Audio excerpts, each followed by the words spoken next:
उधर क्या हुआ, दमनक जब संजीवक के शब्द का अनुकरण करता हुआ, अनुकरण मतलब उसके पीछा, उसको फॉलो करता हुआ, अनुकरण करता हुआ उसके पास पहुंचा तो यह देखकर उसे प्रसन्नता हुई कि वह कोई भयंकर जानवर नहीं बल्कि सीधा साधा बैल है। उसने सोचा, अब मैं संधि विग्रह की कूटनीति से पिंगलक को अवश्य अपने वश में कर लूँगा। संधि, संधि मतलब किसी से फ्रेंडशिप करना। आपत्तिग्रस्त राजा ही मंत्रियों के वश में होते हैं।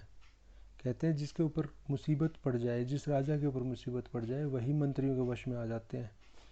यह सोचकर पिंगलक से मिलने के लिए वापस चल दिया। पिंगलक ने उसे अकेला आते हुए देखा तो उसके दिल में धीरज बंधा। पिंगलक तो डर रहा था कहीं वो मेरे शत्रु को साथ लेके ना आ जाए। पिंगलक ने कहा, दमनक वह जानवर देखा तुमने? दमनक कहा, दमनक कहता है, आपकी दया से देख लिया स्वामी। पिंगलक पूछता है, अच्छा रियली देख के आए हो तुम? दमनक कहता है, हाँ स्वामी। स्वामी के सामने असत्य नहीं बोल सकता मैं। आपकी तो मैं देवता की तरह पूजा करता हूँ, आपसे झूठ कैसे बोल सकता हूँ? पिंगलक कहता है, संभव है तूने देखा हो, इसमें विस्मय क्या, मतलब इसमें कोई सरप्राइज वाली बात नहीं है, हो सकता है तू देख के आया हो, और इसमें भी आश्चर्य नहीं कि उसने तुझे नहीं मारा। महान व्यक्ति महान शत्रु पर ही अपना पराक्रम दिखाते हैं।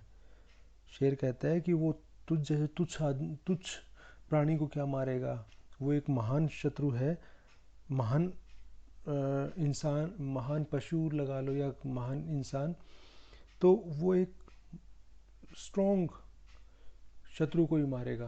कहने का मतलब यहाँ ये है कि मित्रता और शत्रुता बराबर वालों में होती है, कहने का मीनिंग ये है। तो आगे बढ़ते हैं। दीन और तुच्छ जन पर नहीं, ये पिंगलक कहता है कि महान व्यक्ति महान शत्रु पर ही अपना पराक्रम दिखाते हैं, दीन और तुच्छ जन पर नहीं। आंधी का झोंका बड़े वृक्षों को ही गिराता है, घास पात को नहीं। आंधी जब आती है तो बड़े बड़े पेड़ उसको रेजिस्ट करते हैं तो वो गिर जाते हैं, जो घास ज़मीन पर होती है वो नहीं गिरती क्योंकि वो उसको रेजिस्ट नहीं करती, उसको रोकती नहीं। दमनक कहता है, मैं दीन ही सही, किंतु आपकी आज्ञा हो तो मैं उस महान पशु को भी आपका दीन सेवक बना दूं। पिंगलक ने लंबी सांस खींचते हुए कहा, यह कैसे होगा दमनक? दमनक कहता है, बुद्धि के बल से सब कुछ हो सकता है स्वामी, जो काम बड़े बड़े हथियार नहीं कर सकते वह छोटी सी बुद्धि कर देती है। बहुत बड़ी सीख मिली है यहाँ पर कि बुद्धि सबसे बड़ी है, जो काम कोई हथियार नहीं कर सकते वो बुद्धि कर सकती है। पिंगलक कहता है, यदि यही बात है तो मैं तुझे आज से अपना प्रधानमंत्री बनाता हूँ। आज से मेरे राज्य के इनाम बांटने या दंड देने का काम तेरे अधीन होंगे। पिंगलक ने क्या किया, दमनक को कहा, पिंगलक शेर ने दमनक जो सियार था, गिद्दड़ था, उसको कहा, यदि तू उसको ला के, जो खूंखार जानवर वहाँ है उसको ला के तू मेरा सेवक बना देगा तो मैं तुझे आज ही अपना प्रधानमंत्री बना दूंगा। पिंगलक से आश्वासन पाने के बाद दमनक संजीवक के पास जाकर अकड़ता हुआ बोला, अरे दुष्ट बैल, मेरा स्वामी पिंगलक तुझे बुला रहा है, तू यहाँ नदी के किनारे व्यर्थ ही हुंकार क्यों भर रहा है? ठीक है, पिंगलक ने जब उसको इंश्योर कर दिया, उसको आश्वासन दे दिया दमनक को कि मैं तुझे प्रधानमंत्री बना दूंगा, तो वो खुश हो गया। खुश होकर जाके वो बैल के पास गया, जाके उसको बोला कि तू यहाँ क्यों अकड़ रहा है, तो तुझे मेरे स्वामी बुला रहे हैं शेर, तू उनके पास चलो। संजीवक कहता है, यह पिंगलक कौन है? दमनक कहता है, अरे पिंगलक को नहीं जानता, थोड़ी देर ठहर उसकी शक्ति को जान जाएगा। जंगल के सब जानवरों का स्वामी पिंगलक शेर वहाँ वृक्ष की छाया में बैठा है। यह सुनकर संजीवक के प्राण सूख गए। अब संजीवक भी डर रहा है। संजीवक ने सोचा कि ये जंगल का स्वामी है पिंगलक शेर, तो वो बहुत भयंकर होता है, उसको पता था ये चीज़। दमनक के सामने गिड़गिड़ाता हुआ बोला, मित्र तू सज्जन प्रतीत होता है, यदि तू मुझे वहाँ ले जाना चाहता है तो पहले स्वामी से मेरे लिए अभय वचन ले ले, तभी मैं तेरे साथ चलूँगा। अभय वचन मतलब कि वो मुझे नहीं मारेंगे, ये प्रॉमिस करवा ले। तुम शेर के पास जाओ और ये प्रॉमिस करवाओ कि वो मुझे नहीं मारेंगे, तभी मैं तुम्हारे साथ चलूँगा। दमनक कहता है, तेरा कहना सच है मित्र, तू यहीं बैठ, मैं अभय वचन लेकर अभी आता हूँ। तब दमनक पिंगलक के पास जाकर बोला, स्वामी, वह कोई साधारण जीव नहीं है, वह तो भगवान का वाहन बैल है, शिव भगवान का वाहन बैल है। मेरे पूछने पर उसने मुझे बतलाया है कि उसे भगवान ने प्रसन्न होकर यमुना तट की हरी हरी घास खाने को वहाँ भेजा है। वह तो कहता है कि भगवान ने उसे यह सारा वन खेलने और चरने को सौंप दिया है। अब जो पिंगलक है वो पॉलिटिक्स कर रहा है। वो उधर से तो बैल को, संजीवक बैल को ये दिखा रहा है कि पिंगलक बहुत स्ट्रॉन्ग जंगल का राजा है, और इधर पिंगलक शेर को ये दिखा रहा है कि जो संजीवक है उसको भगवान ने भेजा है, और भगवान ने उसको यहाँ पूरे अच्छे से घूमने फिरने के लिए, खाने पीने के लिए, मस्ती करने के लिए भेजा है। पिंगलक कहता है, सच कहते हो दमनक, भगवान के आशीर्वाद के बिना कौन बैल है जो यहाँ इस वन में इतनी निश्चिंतता से घूम सकता है। फिर तूने क्या उत्तर दिया दमनक? दमनक कहता है, मैंने उसे कहा कि इस वन में तो चंडिका वाहन रूप शेर पिंगलक पहले ही रहता है। चंडिका मीन्स माता, माता का जो वाहन है वो शेर है, दुर्गा माता के वाहन शेर हैं। तो उन्होंने, दमनक ने कहा कि यहाँ इस वन में तो चंडिका वाहन रूप शेर पिंगलक पहले ही रहता है, तुम भी उसके अतिथि बन कर रहो, उसके साथ आनंद से विचरण करो, वह तुम्हारा स्वागत करेगा। पिंगलक कहता है, फिर उसने क्या कहा?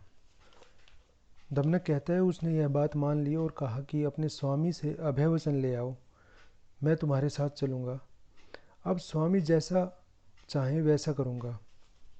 दमनक की बात सुनकर पिंगलक बहुत प्रसन्न हुआ और बोला, बहुत अच्छा कहा दमनक, तूने बहुत अच्छा कहा, मेरे दिल की बात कह दी। अब उसे अभय वचन देकर शीघ्र मेरे पास ले आओ।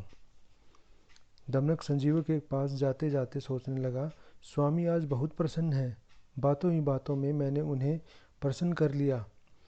आज मुझसे अधिक धन भाग्य कोई नहीं है।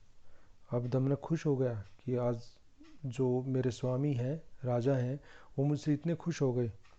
संजीवक के पास जाकर दमनक से विनय बोला, से विनय मतलब विद रिक्वेस्ट, मित्र, मेरे स्वामी ने तुम्हें अभय वचन दे दिया है, अब मेरे साथ आ जाओ, किंतु राजप्रासाद, राजप्रासाद मीन्स राजमहल, राजप्रासाद में जाकर कहीं अभिमानी न हो जाना, मेरे साथ मित्रता का संबंध निभाना, मैं भी तुम्हारे संकेत से राज्य चलाऊंगा, हम दोनों मिलकर राज्य लक्ष्मी का भोग करेंगे। दोनों मिलकर पिंगलक के पास गए।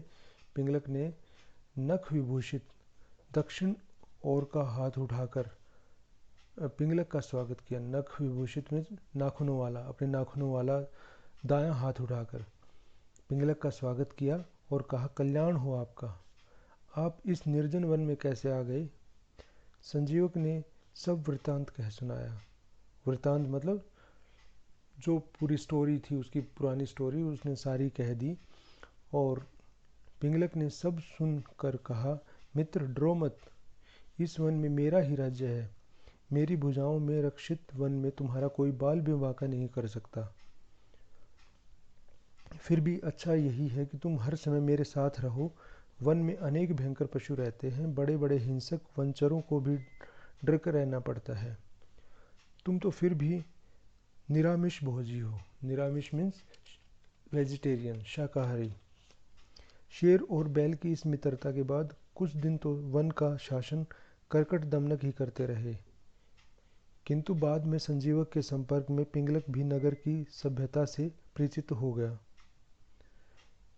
नगर की सभ्यता मतलब जो शहर में रहता था, संजीवक शहर में रहता था, उसने बताया कि वहाँ शहर में ऐसे होता है, ऐसे होता है, वो सारा डिटेल बताई शेर को। तो अब शेर को भी पता लग गया कि ऐसे ये चीज़ होती है, ये कल्चर होता है, ये सब पता लग गया। संजीवक को सभ्य जीव मानकर उसका सम्मान करने लगा और स्वयं भी संजीवक की तरह सुसभ्य, सुसभ्य मीन्स कल्चर्ड होने का यत्न करने लगा। यत्न मीन्स कोशिश। थोड़े दिन बाद संजीवक का प्रभाव पिंगलक पर इतना पड़ा कि पिंगलक ने अन्य सब वनचरी पशुओं की उपेक्षा शुरू कर दी। मीन्स और जो वन में जो थे उसके एनिमल्स थे उन सब को इग्नोर करना शुरू कर दिया। प्रत्येक प्रश्न पर पिंगलक संजीवक के साथ ही एकांत में मंत्रणा करता। मंत्रणा मतलब डिस्कशन। कोई भी चीज़ होती, कोई भी प्रॉब्लम आती तो पिंगलक क्या करते, संजीवक के साथ जाके अकेले में डिस्कशन करते थे। कर्कट दमनक के बीच में दखल, कर्कट दमनक जो सियार थे वो भी बीच में दखल नहीं दे पाते थे। संजीवक की इस मान वृद्धि से दमनक के मन में आग लग गई। मान वृद्धि मतलब अब उसको इतना इम्पोर्टेंस दी जाने लगी तो दमनक के अंदर जेलेसी आ गई, वो जेलस हो गया और उसके मन में आग लग गई। वह संजीवक की इस वृद्धि को सहन नहीं कर सका। शेर और बैल की इस मैत्री का एक दुष्परिणाम यह भी हुआ कि शेर ने शिकार के काम में ढील कर दी। अब शेर ज़्यादा शिकार नहीं करता था। कर्कट दमनक शेर का उच्छिष्ट मांस खाते थे। मीन्स उसका जो शेर का झूठा बचा हुआ जो मांस है वो खाते थे और अब वह जूठन बहुत कम मिलने लगी उनको। कर्कट दमनक इससे भूखे रहने लगे। तब वे दोनों इसका उपाय सोचने लगे। अब उनको प्रॉब्लम हो गई। शेर ने अब एनिमल्स को मारना कम कर दिया। अब शेर उतने ही एनिमल्स मारता था कि उसका पेट भर जाए। पहले क्या करता, वो शेर मारता था, जूठन छोड़ देता और उसके बाद जो सियार वगैरह थे वो खाते थे। अब दमनक और कर्कट जो है वो चिंता में पड़ गए। दमनक बोला, कर्कट भाई यह तो अनर्थ हो गया। शेर की दृष्टि में महत्व पाने के लिए मैंने यह प्रपंच रचा था। प्रपंच मीन्स षड्यंत्र। इसी लक्ष्य से मैंने संजीवक को शेर से मिलाया था। अब उसका परिणाम सर्वथा विपरीत हो गया। सर्वथा मीन्स बिल्कुल विपरीत हो गया। संजीवक को पाकर स्वामी ने हमें बिल्कुल भुला दिया है। हम ही क्या, सारे वनचरों को उसने भुला दिया है। वनचर मीन्स जो फॉरेस्ट के जो एनिमल्स हैं उनको। यहाँ तक कि अपना काम भी वह भूल गए हैं। कर्कट ने कहा, किंतु इसमें भूल किसकी है? तूने ही दोनों की भेंट कराई थी। अब तू ही कोई उपाय कर जिससे इन दोनों में वैर हो जाए। पहले दोस्ती करवाई थी दमनक ने उसकी, अब वो कह रहे हैं कि इनका दुश्मनी कैसे करवाई। दमनक कहता है, जिसने मेल कराया है वह फूट भी डाल सकता है। कर्कट कहता है, यदि इनमें से कोई भी ये जान गया कि तू फूट कराना चाहता है तो तेरा कल्याण नहीं होगा, तेरी खैर नहीं है, फिर तुझे मार डालेंगे। फिर दमनक कहता है, मैं इतना कच्चा खिलाड़ी नहीं हूँ, सब दांव पेच जानता हूँ। कर्कट कहता है, मुझे तो फिर भी यह भय लगता ही है। संजीवक बुद्धिमान है, वह ऐसा नहीं होने देगा। दमनक कहता है, भाई मेरा बुद्धि कौशल सब करा देगा, मैं उनमें लड़ाई करवा दूंगा दोनों में। बुद्धि के बल से असंभव भी संभव हो जाता है। इम्पोर्टेंट बात है, बुद्धि के बल से असंभव भी, जो इम्पॉसिबल दिखता है वो भी पॉसिबल हो जाता है। जो काम शस्त्र शास्त्र से नहीं हो सकता वह बुद्धि से हो जाता है। जैसे सोने की माला से काक पत्नी ने काले सांप का वध करा दिया। काक पत्नी मतलब कौवे की पत्नी ने काले सांप का वध करा दिया था। कर्कट पूछता है, वह कैसे? दमनक ने तब सांप और कौवे की कहानी सुनाई। हमारी सांप और कौवे की कहानी हम हमारे अगले वीडियो में बताएंगे। बने रहिए हमारे साथ। धन्यवाद।